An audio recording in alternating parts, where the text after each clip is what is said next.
السلام علیکم. میرے چینل اسلامک وومن نور پر فرحت ہاشمی کے بیانات موجود ہیں. اگر آپ مزید بیانات سننا چاہتے ہیں تو برائے مہربانی میرے چینل کو سبسکرائب کر دیں. شکریہ. اور عرض کیا مجھے ایسا عمل بتائیے جسے کرنے سے میں جنت میں داخل ہو جاؤں. آپ نے فرمایا اللہ تعالیٰ کی عبادت کرو، اس کے ساتھ کسی کو شریک نہ کرو، فرض نماز قائم کرو، فرض زکوٰۃ ادا کرو اور رمضان المبارک کے روزے رکھو. اس نے کہا اللہ کی قسم میں اس سے زیادہ کچھ نہ کروں گا. جب وہ آدمی واپس ہوا تو آپ نے فرمایا جسے جنتی آدمی دیکھنا پسند ہو وہ اسے دیکھ لے. اسے بخاری نے روایت کیا ہے. اس سے کیا پتہ چلتا ہے کہ جو لوگ اپنے فرائض ادا کریں، اور اس موضوع کی مناسبت سے جو زکوٰۃ ادا کرنے والا ہے وہ اپنے اس فعل کی وجہ سے جنت میں جائے گا جبکہ وہ باقی فرائض بھی ادا کرے. زکوٰۃ ادا کرنے والے کے ایمان کی گواہی رسول اللہ صلی اللہ علیہ وسلم نے دی ہے. حضرت ابو مالک اشعری سے روایت ہے کہ نبی اکرم صلی اللہ علیہ وسلم نے فرمایا وضو اچھی طرح کرنا نصف ایمان ہے. کبھی ہم نے سوچا کہ یہ بھی ایمان کا حصہ ہے؟ جب ہم طہارت حاصل کر رہے ہوتے ہیں تو گویا ایک طرح سے اپنے ایمان کی بھی تجدید کر رہے ہوتے ہیں. اور الحمدللہ کہنا میزان کو نیکیوں سے بھر دیتا ہے. سبحان اللہ اور اللہ اکبر کہنا آسمان اور زمین کو نیکیوں سے بھر دیتے ہیں. کہیے الحمدللہ، سبحان اللہ، اللہ اکبر. جب ایسی کوئی حدیث سنا کریں، پڑھا کریں، فوراً ساتھ ہی عمل کر لیا کریں، کیونکہ پھر تو پتہ نہیں یاد کب تک رہتی ہے کب تک نہیں. لیکن جس وقت سامنے آئی چیز اسی وقت اس کو کر گزرے. نماز قیامت کے دن روشنی ہوگی، سبحان اللہ. اور زکوٰۃ صاحب ایمان ہونے کی دلیل ہے. صبر کرنا روشنی ہے، یعنی جو انسان صبر کرتا ہے اللہ تعالیٰ اس کے مسئلے کا حل نکال دیتا ہے. روشنی سے مراد کیا ہے؟ یعنی آپ غم کے گھونٹ پی رہے ہیں، تکلیف میں ہیں، صبر کر رہے ہیں اور صبر کرتے ہوئے کوئی غلط کام نہیں کرتے تو شیطان آپ کو سجھاتا ہے کہ آپ کے مسئلے کا حل کچھ بھی نہیں ہوگا، آپ کو سولوشن نہیں ملے گا. لیکن اللہ سبحانہ تعالیٰ اچانک آپ کے دل میں خیال ڈال دیتے کہ اچھا یہ کام ایسے نہیں ایسے کر لو، اور آپ کو کہتے ہیں کہ او مجھے سمجھ آ گئی مجھے کیا کرنا ہے. یہ کون سجھاتا ہے؟ یہ کہاں سے آتی ہے روشنی؟ یہ اللہ سبحانہ تعالیٰ آپ کو دے رہا ہوتا ہے. ٹھیک ہے، تو یہ جو صبر کے بعد آپ کو اجر ملتا ہے اور پھر ٹھنڈک ملتی ہے، جیسے پسینہ آنے کے بعد جسم ٹھنڈا ہو جاتا ہے، اسی طرح صبر کی شدت اور بھٹی سے گزرنے کے بعد بھی آپ کو ایمان کی حلاوت نصیب ہوتی اور یقینی طور پر لازمی طور پر مسائل کا حل ملتا ہے، اور وہ اللہ سبحانہ تعالیٰ اسباب پیدا کر دیتا ہے. اور قرآن تیرے حق میں حجت بنے گا، یعنی قیامت کے دن، یا تیرے خلاف حجت بنے گا. اسے نسائی نے روایت کیا ہے. عربی کی عبارت دیکھیے، اس میں آپ دیکھیے یہ کہتے ہیں کہ وَالصَّلَاةُ نُورٌ وَالزَّكَاةُ بُرْهَانٌ. وَالزَّكَاةُ بُرْهَانٌ، زکوٰۃ دلیل ہے کس بات کی؟ کہ تم مومن ہو. تو گویا ایمان کی علامت ہوئی. خالد بن اسلم کہتے ہیں کہ ہم عبداللہ بن عمر کے ساتھ نکلے تو ایک دیہاتی نے کہا مجھے اللہ تعالیٰ کے اس قول والذین یکنزون الذھب والفضة کے مطلب سے آگاہ فرمائیے. حضرت ابن عمر نے فرمایا جس آدمی نے سونا چاندی جمع کیا اور اس کی زکوٰۃ نہ دی تو اس کے لیے خرابی ہے. اور یہ آیت زکوٰۃ کا حکم اترنے سے پہلے کی ہے. جب زکوٰۃ فرض ہوئی تو اللہ تعالیٰ نے مال زکوٰۃ کے ذریعے اس کو پاک کر دیا. اسے بخاری نے روایت کیا ہے. اور زکوٰۃ ادا کرنے سے مال میں اضافہ ہوتا ہے، کیونکہ زکوٰۃ کا معنی کیا ہے؟ النمو والزیادہ، یعنی اس سے مال زیادہ ہوتا ہے، بڑھتا ہے اور ملتا ہے. ٹھیک ہے، اس کے علاوہ بھی کچھ اور فائدے ہیں جو دیگر احادیث میں بیان ہوئے ہیں. سب سے پہلی بات تو یہ کہ زکوٰۃ کی ادائیگی اللہ تعالیٰ کی اطاعت کا ذریعہ ہے. یعنی ہم اللہ سبحانہ تعالیٰ کا ایک حکم مانتے ہیں، اور جب انسان اللہ تعالیٰ کی اطاعت کرتا ہے تو اللہ تعالیٰ ایسے بندے پر رحمت فرماتا ہے، اس کو ثواب دیتا ہے، اس کو عذاب سے بچاتا ہے. ایسا شخص اللہ کی رضا پاتا ہے. ٹھیک ہے، کیا کیا فائدے ہیں بتائیے مجھے؟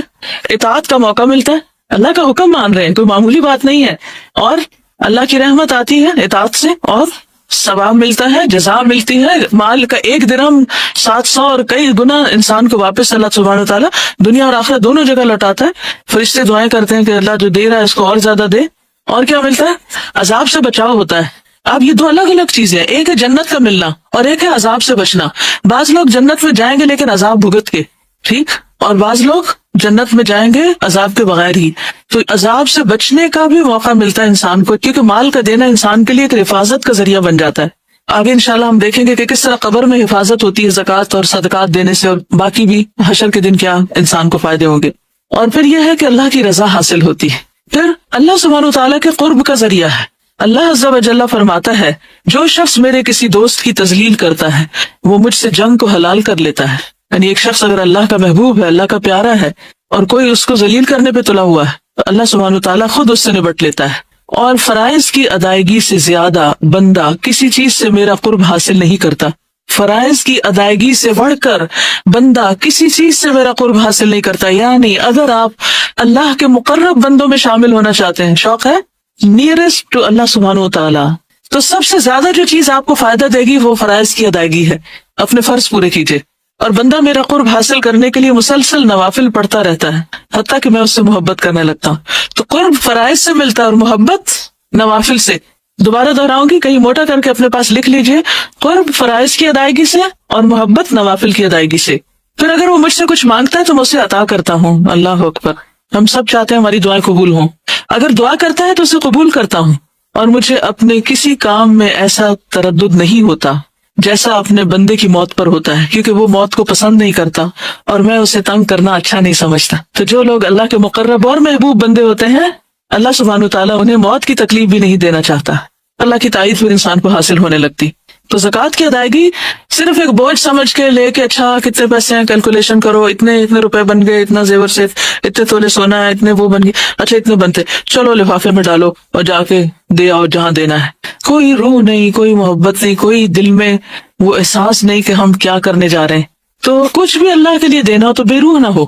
اس وقت اس کو گنتے ہوئے, کیلکولیٹ کرتے وقت, اس کا اہتمام انتظام کرتے وقت نہ تنگ ہونا ہے نہ پریشان ہونا ہے. محبت کے ساتھ اس کو ادا کرنا ہے کہ مجھے اس سے اللہ کا قرب ملے گا. اور اگر میں اضافے کے ساتھ دوں گی, یعنی اس میں صدقہ بھی ڈال دوں گی, تو اللہ کی محبت نصیب ہوگی, دعائیں قبول ہوگی اور آخرت بھی اچھی ہوگی.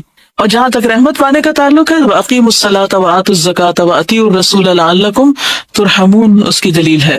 پھر ایک اور جگہ اللہ سبحانہ تعالیٰ فرماتے ہیں, وَاكْتُبْ لَنَا فِي هَذِهِ الدُّنْيَا حَسَنَةً وَفِي الْآخِرَةِ إِنَّا هُدْنَا إِلَيْكَ قَالَ عَذَابِي أُصِيبُ بِهِ مَنْ أَشَاءُ وَرَحْمَتِي وَسِعَتْ كُلَّ شَيْءٍ فَسَأَكْتُبُهَا لِلَّذِينَ يَتَّقُونَ وَيُؤْتُونَ الزَّكَاةَ. ڈائریکٹ زکوٰۃ کی بات آ گئی عمل میں کہ میں اپنی رحمت لکھ دوں گا ان لوگوں کے لیے, لازم کر دوں گا جو ڈرتے ہیں, تقوی اختیار کرتے ہیں, بچتے ہیں, بچ کے چلتے ہیں, ڈر کے چلتے ہیں, ڈر کے زندگی بسر کرتے ہیں کہ ہمارا کوئی ایکشن, ہماری کوئی بات, ہمارا کوئی قدم اللہ کو ناراض نہ کر دے.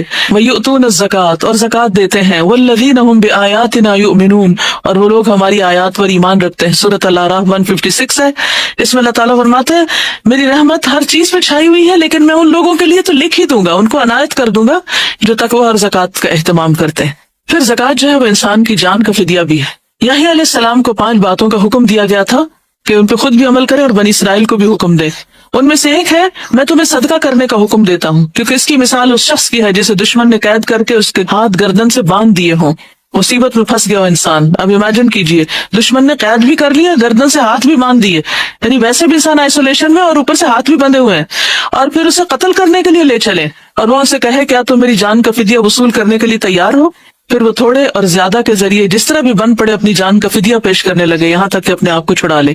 تو دنیا میں بھی جب حالات ایسے ہو جائیں کہ ہر چیز بند جائے تو کیا کریں, صدقہ دیں. اور خصوصاً اگر کوئی زکوٰۃ میں سے کمی بیشی رہتی ہو تو پہلے اس کو پورا کریں, کیونکہ نفلی صدقات زکوٰۃ کے قائم مقام نہیں ہو سکتے. واضح, پہلے اپنے فرض کو پورا کریں اور پھر اس کے بعد نوافل کی طرف توجہ دیں. پھر ایک اور فائدہ یہ ہے کہ گناہوں اور خطاؤں کو مٹانے کا باعث ہوتا ہے صدقہ اور زکوٰۃ. سورۃ المائدہ 12 میں اللہ تعالیٰ فرماتے ہیں کہ ہم نے بنی اسرائیل سے پکا وعدہ لیا اور ہم نے ان میں 12 سردار مقرر کیے, اور اللہ نے فرمایا بے شک میں تمہارے ساتھ ہوں, انی معکم, اللہ کا ساتھ, لئن اقمتم الصلاۃ وآتیتم الزکاۃ, اگر تم نے نماز پڑھی اور زکوٰۃ ادا کری. ٹھیک, تو اس سے کیا پتہ چلتا ہے کہ اللہ کا ساتھ نصیب ہوتا ہے, اللہ کی مدد آتی ہے اس شخص کو جو زکوٰۃ دیتا ہے. اور میرے رسولوں پر ایمان لائے اور انہیں قوت دی اور اللہ کو قرض دیا, اچھا قرض, یعنی دین کے راستے میں جان مال سے مدد کی, تو یقیناً میں تم سے تمہارے گناہ ضرور دور کر دوں گا. تو اس سے کیا ہوتا ہے, گناہوں کا کفارہ. اور یقیناً تمہیں ایسے باغوں میں داخل کروں گا جن کے نیچے نہریں بہتی ہوں گی. پھر جس نے اس کے بعد تم میں سے کفر کیا تو یقیناً وہ سیدھے راستے سے بھٹک گیا. جنرلی بھی صدقے کے بارے میں آتا ہے کہ صدقہ گناہوں کو اس طرح ختم کر دیتا ہے جیسے پانی آگ کو بجھا دیتی. اللہ اکبر. کیونکہ گناہ انسان کے راستے کی رکاوٹ ہوتے ہیں. انسان کی نیکی کے راستے میں کیا چیز رکاوٹ بنتی ہے, گناہ. انسان کے رزق کے راستے میں کیا چیز رکاوٹ بنتی ہے, گناہ. تو اس کے لیے پھر کیا کرنا چاہیے, صدقہ کرنا چاہیے تاکہ رکاوٹیں دور ہو جائیں. ٹھیک ہے, سب اعمال میں افضل عمل صدقہ. اب میں صدقے کی کچھ حدیثیں بیچ میں اس لیے لا رہی ہوں کہ صدقات کی کتنی قسمیں, 2 قسمیں, ایک فرض اور ایک نفل. تو جب صدقے کا لفظ آتا ہے نا قرآن مجید میں یا حدیث میں, تو اس سے مراد دونوں ہو سکتے ہیں. عام طور پر جب ہم صدقہ بولتے ہیں تو اس سے مراد صرف کیا لیتے ہیں, نفل صدقہ. تو نفل ادا کرنے سے پہلے فرض کی فکر کیجئے.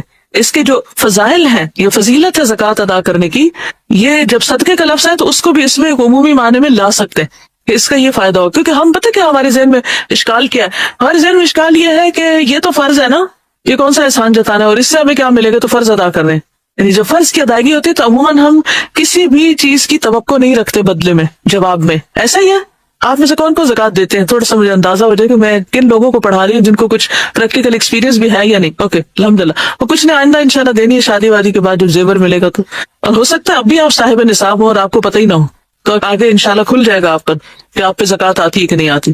تو آپ نے آج تک جتنی بھی زکوٰۃ دی، کبھی زکوٰۃ دیتے ہوئے یہ سوچ آئی کہ اس میں مجھے ثواب بھی ملے گا؟ کم آتی ہے نا، کم خیال آتا ہے کہ اس میں ثواب ہوگا، یا اس سے مجھے کوئی میری بلا ٹلے گی، یا اس سے مجھے اللہ کا قرب نصیب ہوگا، یا جنت یا رحمت. یا تو اس لیے بہت ضروری ہے کہ ان احادیث کو ریفریش کر لیا جائے. تو حدیث میں آتا ہے کہ صدقہ گناہوں کو اس طرح ختم کرتا ہے جیسے پانی آگ کو بجھاتا ہے، اور صدقہ سب اعمال میں افضل ہے. حضرت عمر رضی اللہ تعالیٰ عنہ سے روایت ہے، کہتے ہیں کہ اعمال آپس میں فخر کرتے ہیں، تو صدقہ کہتا ہے میں تم میں سب سے افضل ہوں. اور فلاح پانے کا ذریعہ بھی ہے زکوٰۃ. قد افلح المؤمنون الذین هم فی صلاتهم خاشعون والذین هم عن اللغو معرضون والذین هم للزکاۃ فاعلون. پھر اسی طرح زکوٰۃ ادا کرنے والوں کو مساجد آباد کرنے کی سعادت حاصل ہوتی. مسجد اللہ کا گھر ہے، جو اللہ کا گھر بناتا ہے اس کو لک آفٹر کرتا ہے اللہ تعالیٰ، جنت میں اس کا گھر بناتے ہیں. تو جو لوگ زکوٰۃ دیتے ہیں اللہ تعالیٰ ان کو توفیق دیتے ہیں کہ وہ مساجد کو آباد کر سکیں. اس سے پتہ ہی چلتا ہے کہ فرائض ادا کرنے سے، خصوصاً مالی فرض ادا کرنے، زکوٰۃ ادا کرنے سے انسان کے لیے نیکیوں کے مزید دروازے کھلتے ہیں اور اللہ کے دین کی خدمت کا موقع ملتا ہے. انما یأمر مساجد اللہ من آمن باللہ والیوم الآخر واقام الصلاۃ وآتى الزکاۃ ولم یخش الا اللہ فعسى اولئک ان یکونوا من المہتدین. اللہ کی مسجدیں تو وہی آباد کرتا ہے جو اللہ اور آخرت کے دن پر ایمان لایا اور اس نے نماز قائم کی اور زکوٰۃ ادا کی اور اللہ کے سوا کسی سے نہ ڈرا، تو یہ لوگ امید ہے کہ ہدایت پانے والوں میں سے ہوں گے. تو اللہ کی مسجدیں کون آباد کرتے ہیں؟ جو ایمان لاتے ہیں اور نماز اور زکوٰۃ کی پابندی کرتے ہیں. ٹھیک ہے. زکوٰۃ ادا کرنے والے اللہ کی مخلوق میں سے بہترین لوگ ہیں. ابو ہریرہ کہتے ہیں نبی صلی اللہ علیہ وسلم نے فرمایا، کیا میں تمہیں مخلوق میں سب سے بہتر آدمی کے بارے میں نہ بتاؤں؟ صحابہ نے عرض کیا کیوں نہیں یا رسول اللہ؟ فرمایا وہ آدمی جو اپنے گھوڑے کی لگام پکڑے، اللہ عز و جل کی راہ میں نکل پڑا ہو اور جہاں ضرورت ہو وہ اس پر سوار ہو کر جائے. یعنی اللہ کے راستے میں نکلا، جہاں ضرورت ہے اس پہ جاتا ہے. کبھی اس نے روکا ہی نہیں کہ یہ میرا پرسنل گھوڑا ہے اور میرے ذاتی کاموں کے لیے ہے اور میں اس پر اب کوئی اور اللہ کے راستے کا کام کیسے کروں. جیسے عام طور پر ہم جب ذاتی ضرورت کے لیے کہیں گاڑی دوڑانی ہوتی ہے تو خوشی سے جاتے ہیں، لیکن اگر دین کے کام کے لیے کہیں نکلنا ہو تو ہم سوچنے لگتے ہیں کہ اس کا پیٹرول کون دے گا. فرمایا کہ اللہ کے راہ میں نکل پڑا ہو، جہاں ضرورت ہو وہ اس پر سوار ہو جائے. پھر فرمایا کیا میں تمہیں اس کے بعد والے آدمی کے بارے میں بتاؤں کہ اس کے بعد کس کا درجہ افضل؟ تو وہ ہے نمبر 1 ٹاپ کلاس. اور سیکنڈ نمبر پہ کون ہے مقابلے میں؟ صحابہ نے عرض کیا کیوں نہیں ہے اللہ کے رسول صلی اللہ علیہ وسلم، آپ ہمیں ضرور بتائیے. فرمایا وہ آدمی جو اپنی بکریوں کے ریوڑ میں ہو، یعنی بکریاں چراتا ہے، چرواہا ہے بظاہر دنیا میں، چرواہا شیپرڈ. کبھی کسی نے چرواہا دیکھا؟ اچھا کوئی بتائے گا دیکھ کر کیا خیال آیا؟ ہے بیچارہ مسکین. اور مجھے پتہ کیا آتا ہے خیال، کہتے اللہ کو اس کی بکریاں خرید لے. کیونکہ ہم عام طور پہ کب دیکھتے ہیں چرواہے؟ جب عید کا موقع ہوتا ہے نا تو وہ شہر میں لیے پھر رہے ہوتے ہیں. جس سڑک پہ جاؤ وہاں وہ ساتھ لے کے تو چرا رہے ہوتے ہیں اور لے جا رہے ہوتے ہیں. تو فکر ہو رہی ہوتی ہے کہ پتہ نہیں ایسے واپس نہ چلے جائیں، کہ کتنی سال بھر محنت کی ہے انہوں نے اور اب یہ. تو بہرحال ہمارے دل میں یہی خیال ہے، میرے دل میں تو کم از کم رحم آتا ہے ان پر. لیکن اللہ کی نظر میں اس کا مقام کیا؟ اگر وہ نماز قائم کرے اور اس کی زکوٰۃ دیتا ہو. یاد رکھیے جو مال بڑھتا ہے اس پہ زکوٰۃ ہوتی ہے. جو مال بڑھتا ہے جیسے بکریاں بڑھتی ہیں، تو جو بکریوں کے ریوڑ میں ہو نماز ادا کرے اور زکوٰۃ ادا کرے، کیونکہ اس کی دنیا وہی بکریاں ہیں نا، وہ ان کو چھوڑ کے نماز نہیں پڑھے گا کہ یہ کہیں گم نہ جائے، ادھر ادھر نہ نکل جائے. تو وہ اس حال میں بھی نماز پڑھتا ہے اور پھر دھیان رکھتا ہے اپنا پورا نصاب کا، وہ گن کے رکھتا ہے کہ کتنی بکریاں میری، اس میں سے کتنی زکوٰۃ ہوگی، کس تاریخ کو زکوٰۃ ہوگی، اور وہ اس کی زکوٰۃ ادا کرتا ہے. اور فرمایا کیا میں تمہیں مخلوق میں سب سے بدتر آدمی کے بارے میں نہ بتاؤں؟ صحابہ نے عرض کیا کیوں نہیں؟ فرمایا وہ آدمی جس سے اللہ کے نام پر کچھ مانگا جائے اور وہ کچھ نہ دے. جس سے اللہ کے نام پر کچھ مانگا جائے اور وہ کچھ نہ دے، یعنی صدقہ نہ کرے. پھر وہ لوگ بھی اللہ کو پسند ہیں جو زکوٰۃ کا حکم دیتے ہیں، جیسے انبیاء. وَاذْكُرْ فِي الْكِتَابِ إِسْمَاعِيلَ إِنَّهُ كَانَ صَادِقَ الْوَعْدِ وَكَانَ رَسُولًا نَبِيًّا وَكَانَ يَأْمُرُ أَهْلَهُ بِالصَّلَاةِ وَالزَّكَاةِ وَكَانَ عِندَ رَبِّهِ مَرْضِيًّا. کہ اسماعیل علیہ السلام اپنے رب کے بڑے پسندیدہ تھے، کیونکہ ان کی صفات میں کیا کیا چیز شامل تھی؟ صادق الوعد، سچے تھے وعدے کے، اور صرف خود نہیں نماز اور زکوٰۃ ادا کرتے تھے بلکہ اپنے گھر والوں کو بھی حکم دیتے تھے. تو اگر آپ رب کا مرضیہ بننا چاہتی ہیں تو صرف نام رکھنے سے کافی نہیں ہوگا کہ مرضیہ نام رکھ لے اپنا، بلکہ کیا کرنا پڑے گا؟ خود ادا کرنے کے ساتھ ساتھ گھر والوں کو بھی بتانا پڑے گا. آپ کچھ شیئر کر رہے ہیں گھر جا کر, یہ کچھ نہیں بتا رہے گھر جا کر. امی کو کیا بتایا؟ لائیو کلاس لے لیں. آپ نے خود کیوں نہیں بتایا؟ یہ بھی ایک نیکی کا کام ہے کہ آپ نے کسی کو راہ لگا دیا, لیکن خود بھی بتانا چاہیے. ٹھیک ہے, ایک ایک بات گھر جا کے ضرور شیئر کیا کریں. کم از کم چہرے والی بات ہی سب کو شیئر کر دیتے. الحمدللہ کہ ٹھیک ہے انہوں نے ایک بات بتائی تو ہسبینڈ کہتے سب کیوں نہیں بتاتے, اور بھی بتائیں. الحمدللہ بہت اچھی بات ہے. اور ہاسٹل والے کیا کر سکتے ہیں؟ آپس میں ڈسکس کریں, برین اسٹارم کریں, اور اپنے جذبات کا اظہار کریں کہ ایک چیز کو پڑھ کے آپ کے دل میں عمل کی کیا خواہش پیدا ہوئی ہے. لیکن علمی گفتگو اور آپس میں ایک دوسرے سے تذکرہ, مذاکرہ, ڈسکشن علم کو پختہ کرنے کے لیے بہت ضروری ہے. ٹھیک ہے. پھر مال کا شر اور وبال دور کرنے کا ذریعہ ہے. جابر رضی اللہ عنہ سے مروی ہے کہ ایک شخص نے کہا, اے اللہ کے رسول صلی اللہ علیہ وسلم, اگر کوئی شخص اپنے مال کی زکوٰۃ ادا کرے تو کیسا ہے؟ آپ نے فرمایا, جس نے اپنے مال کی زکوٰۃ ادا کی بس اس سے اس کے مال کی برائی جاتی رہے گی, یعنی اس کے مال کا شر دور ہو جائے گا, اس کا نقصان دور ہو جائے, یعنی اس کے اندر بھی خیر اور شر ہے نا. بعض اوقات اپنے ہی مال سے آپ ایسی چیز خرید بیٹھتے ہیں جو آپ ہی کے لیے وبال جان بن جاتی. مثلا ایک گاڑی خرید لیتے ہیں جس سے ایکسیڈنٹ ہو کے انسان کا انتقال ہی ہو جاتا ہے. اور یہ تو آپ نے پڑھا ہی کہ صدقات کو اللہ تعالیٰ بڑھاتا ہے, زکوٰۃ دینے سے مال بڑھتا ہے. یمحق اللہ الربا ویربی الصدقات. اور پھر سورۃ الروم کی 39 آیت جو بھی بتا رہی تھی کہ فاولئک هم المضعفون. اور پھر یہ وعدہ بھی سورۃ سبا 39 میں کیا گیا, وما انفقتم من شیء فهو یخلفه وهو خیر الرازقین. اور تم جو بھی چیز خرچ کرتے ہو وہ اس کی جگہ اور دیتا ہے. فهو یخلفه, تم جو بھی چیز خرچ کرتے ہو وہ اس کی جگہ اور دیتا ہے. ایسا نہیں ہے کہ وہ تم سے لے لے اور پھر تمہیں دینا بھول جائے, وہ ضرور دیتا ہے. اور وہ سب رزق دینے والوں سے بہتر ہے. کوئی ماں باپ, کوئی بہن بھائی, دوست, عزیز, رشتہ دار, شوہر, کوئی بھی ایسا نہیں ہو سکتا کہ جو آپ کو اس طرح دے جو رب دیتا ہے. اور پھر صدقہ مال کو کم نہیں کرتا. ما نقصت صدقۃ من مال, اس میں برکت اور اضافہ ہو جاتا ہے, کیونکہ زکوٰۃ تو ہے ہی بڑھانے والی مال کو. حدیث قدسی میں آتا ہے کہ خرچ کرو تم پر خرچ کیا جائے گا, یا خرچ کرو میں تم پر خرچ کروں گا. رسول اللہ صلی اللہ علیہ وسلم نے فرمایا, صحیح مسلم کی روایت ہے, اللہ کا دایاں ہاتھ بھرا ہوا ہے اور رات دن کی فیاضی سے اس میں کوئی کمی واقع نہیں ہوتی. کیا تم نہیں دیکھتے کہ اس نے آسمان و زمین کے پیدا کرنے سے کتنی فیاضی کی ہے؟ جب سے آسمان و زمین پیدا ہوئے وہ خرچ کر رہا ہے, لیکن اس کے دائیں ہاتھ میں کوئی کمی واقع نہیں ہوتی, یعنی سب کچھ دے کے بھی کچھ نہیں ختم ہوتا. پھر اسی طرح اللہ سبحانہ وتعالیٰ کئی گنا بڑھا کے چیز واپس کرتے ہیں. ان المصدقین والمصدقات واقرضوا اللہ قرضا حسنا یضاعف لهم ولهم اجر کریم. بلا شبہ صدقہ کرنے والے مرد اور صدقہ کرنے والی عورتیں اور جنہوں نے اللہ کو اچھا قرض دیا انہیں کئی گنا زیادہ دیا جائے گا اور ان کے لیے باعزت اجر ہے. صدقہ اور زکوٰۃ کی دنیا میں بھی حیران کن اثرات نظر آتے ہیں. کیا آپ نے وہ کہانی سن رکھی ہے جس میں ایک آدمی جو جنگل میں چلا جا رہا تھا اور اس کے کانوں میں ایک آواز پڑی جو بادل سے آ رہی تھی کہ فلاں شخص کے باغ کو سیراب کرو. تو اس آواز پر وہ شخص بادل کی طرف چلا کہ بادل کدھر جا رہا ہے, تو ادھر ادھر موو ہونے لگا. دیکھا تو بادل ایک پتھر کے اوپر برسا ہے, ایک پتھریلی جگہ پہ برسا ہے, اور جب پانی برسا تو وہ پانی نالیوں کی شکل میں ایک کھالے کے شکل میں آ کے اکٹھا ہو گیا.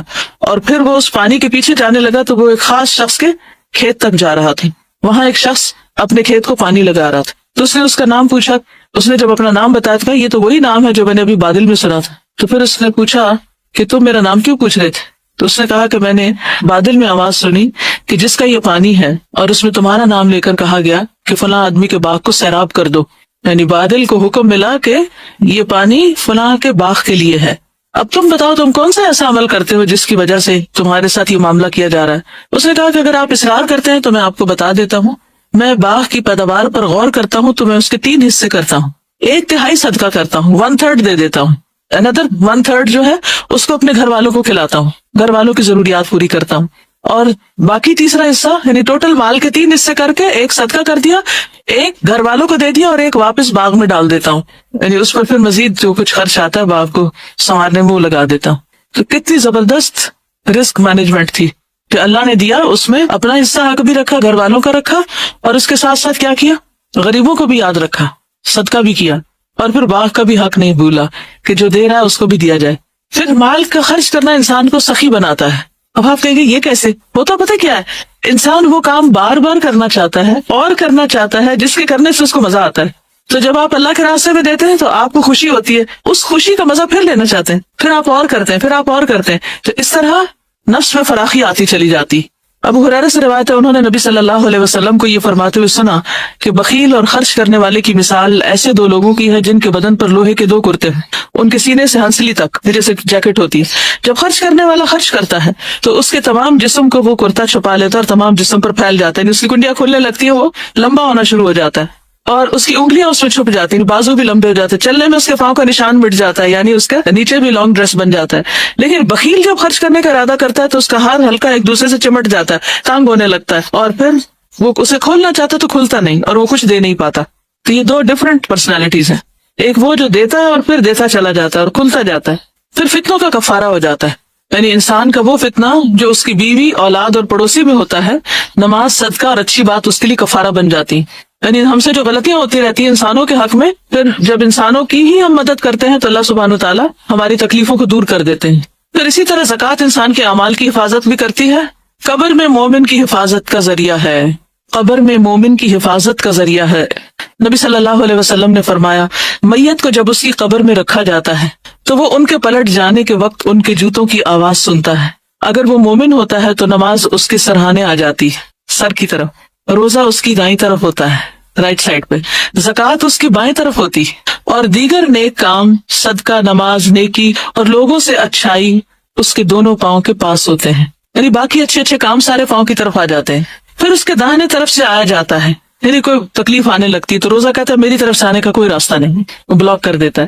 پھر اس کے بائیں طرف سے آ جاتا ہے تو زکوٰۃ کہتی ہے میری طرف سے آنے کا راستہ نہیں، پھر اس کے دونوں پاؤں کی طرف سے آ جاتا ہے تو نیک اعمال، صدقہ، نماز، نیکی، یعنی نوافل وغیرہ اور لوگوں سے اچھا سلوک کہتے ہیں کہ میری طرف سے آنے کا راستہ نہیں، اور اس طرح وہ انسان ہر طرح کی تکلیف سے پروٹیکٹڈ ہوتا ہے۔ تو دنیا میں بھی پروٹیکٹ کرتے ہیں انسان کو صدقہ، بری موت سے بچاتا ہے، بہت سی برائیوں سے بچا لیتا ہے، اور قبر میں بھی اس کی حفاظت کرتا ہے۔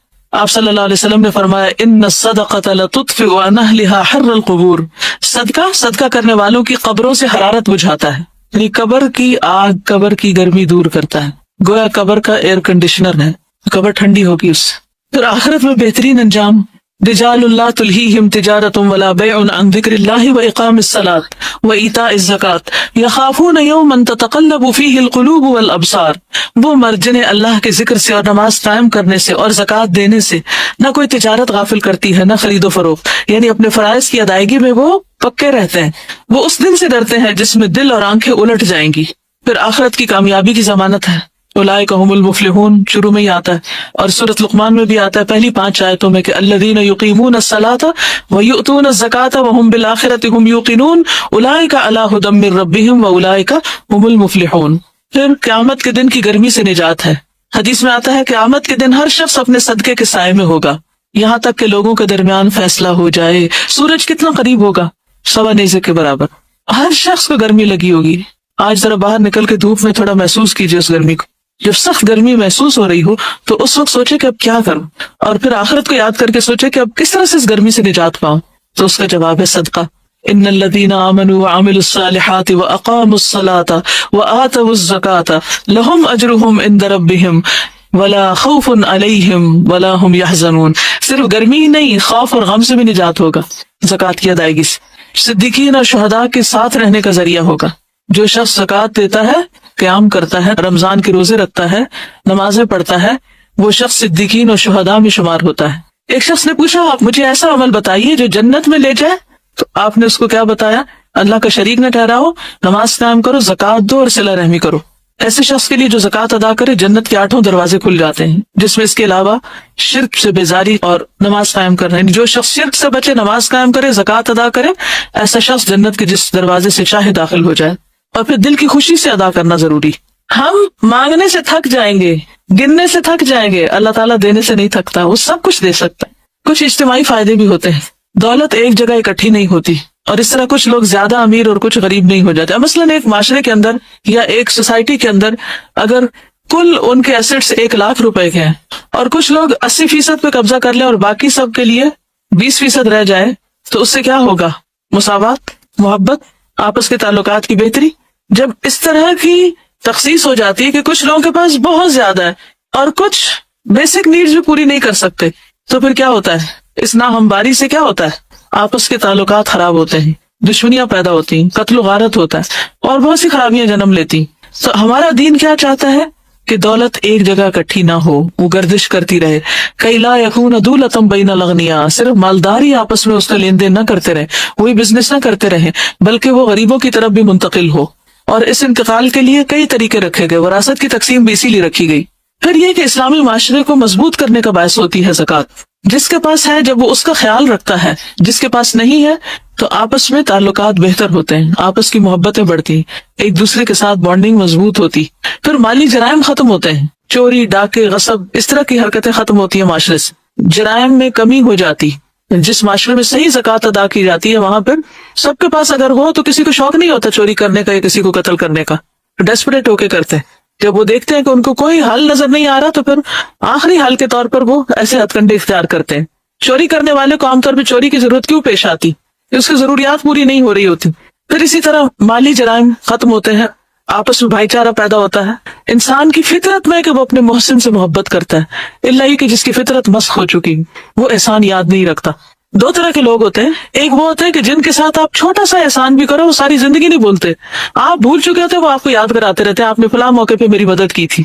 اور کچھ لوگ ہوتے ہیں کہ جن کے ساتھ آپ بڑے سے بڑا بھی احسان کرو تو وہ اس کو لمحوں میں بھول جاتے ہیں. لیکن زیادہ تر لوگ جو ہوتے ہیں وہ احسان ماننے والے ہوتے ہیں. ٹھیک، اگر ویسے ہر وقت وہ نہ بھی مانے تو انہیں یاد ضرور ہوتا ہے، انسان کی فطرت میں ہے. لیکن جس معاشرے کے اندر احسان کا معاملہ نہیں ہوتا وہاں کبھی بھی آپس کی خوشیاں نہیں ہو سکتی.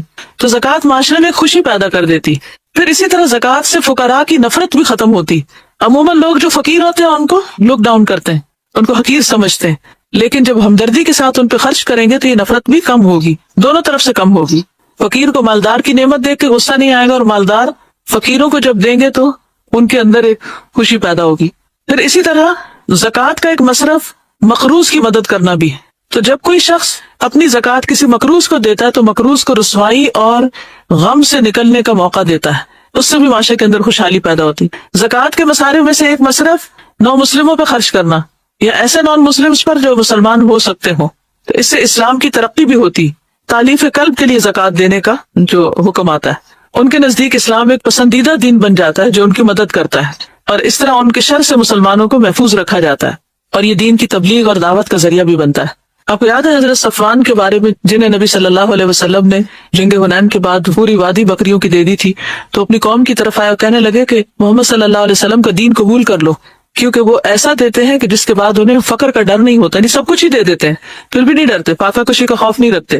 ایک اور روایت میں آتا ہے کہ حنین کے دن نبی صلی اللہ علیہ وسلم نے صفوان ابن امیہ کو 100 اونٹ دیے، پھر دوبارہ 100 اونٹ دیے، پھر 100 اونٹ دیے، یعنی 300 کیملز.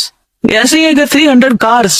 صفوان کہتے ہیں اللہ کی قسم رسول اللہ صلی اللہ علیہ وسلم نے مجھے عطا فرمایا جتنا بھی عطا فرمایا، اور آپ تمام لوگوں میں مجھے زیادہ ناپسند تھے، پھر جب آپ مجھے مسلسل دیتے رہے تو آپ مجھے سب لوگوں سے زیادہ محبوب ہو گئے. تو اگر آپ یہ چاہتے ہیں کہ لوگ آپ سے محبت کریں، اگرچہ یہ نیت نہیں ہونی چاہیے، لیکن نفرتوں اور کھچاؤ اور خاندان کے اندر قطع رحمی اور اس طرح کے جو منفی جذبات ہیں ان کو ختم کرنے کے لیے ایک سولوشن بھی ہے. نیت تو اللہ کی رضا ہی ہونی چاہیے، لیکن مسائل کا حل بھی ہے. یعنی جب آپ دوسروں کی مدد کرتے ہیں تو اس کے دل میں جو آپ کے بارے میں بدگمانیاں ہوتی ہیں کہ یہ میری مدد نہیں کرتا، اس کو میرا خیال نہیں، وہ بھی دور ہو جاتی، محبت بڑھتی. دیکھیے بیوی کو شوہر سے کیوں دلوایا گیا؟ کبھی آپ نے سوچا؟ بیوی خود بھی تو کما سکتی تھی. تو جو خواتین خود بھی کماتی وہ بھی دیکھیں کہ خود کمائی ہوئی آمدنی اور شوہر کے دیے ہوئے پیسے دونوں میں فرق ہوتا ہے.